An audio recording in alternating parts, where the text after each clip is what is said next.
Bueno, continuamos meditando después de ese retoque de campanas la semana anterior, recordándonos que debemos orar con el Ángelus, porque es una de las oraciones bonitas en las que podemos contemplar y meditar el misterio de la encarnación del Hijo de Dios. Vamos a continuar reflexionando a la luz del Catecismo de la Iglesia, y en este momento vamos a retomar el numeral 2600. 2600. El Evangelio según San Lucas subraya la acción del Espíritu Santo y el sentido de la oración en el ministerio de Cristo. Jesús ora antes de los momentos decisivos de su misión, antes de que el Padre dé testimonio de Él en su bautismo y de su transfiguración, y antes de dar cumplimiento con su pasión al designio del amor del Padre.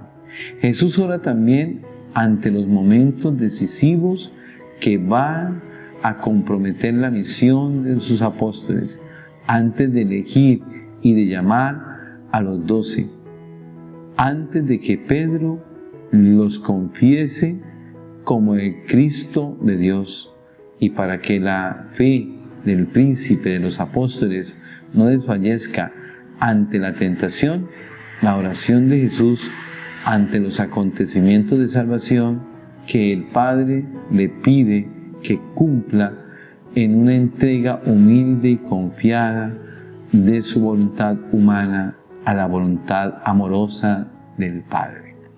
Entonces, todos los acontecimientos de la vida de Jesús fueron momentos de oración. Los momentos de la vida pública y su comienzo en esa vida pública, el encuentro allí en el momento de su bautismo, cuando se vive esa gran oración tan bonita, en esas palabras, cuando el Espíritu Santo se posa sobre él y se dice desde el cielo: este es mi Hijo, mi amado, este es mi Hijo amado. Le dice esas palabras desde el cielo. Ese es el momento de la oración, ser sus hijos y amados del Padre, amados de Dios, amados de Él, porque la oración es el encuentro en el amor, es el encuentro en la realización que Dios de verdad anhela de cada uno de nosotros como hijos, ¿no? Por eso Jesús allí escucha atentamente esas palabras. Él las escucha. Él es el que las oye desde el Padre. Él es el que las hace para Él. Él es el que las obtiene para Él y las vive en toda su realización de vida pública, ¿no? Y después viene otro momento muy significativo, que es la transfiguración. Pero allí ya se escuchan las palabras, las escuchan sus amigos, aquellos que suben con Él al monte a orar, ¿no? Y ese momento de oración se transfigura. Ustedes escuchan ese momento tan bonito. La oración debe ser una transfiguración, ¿no? Un resplandecer, un brillar, ¿no? Porque es que uno muchas veces hace oración, pero no brilla. Dice oraciones muy bonitas, pero no brilla.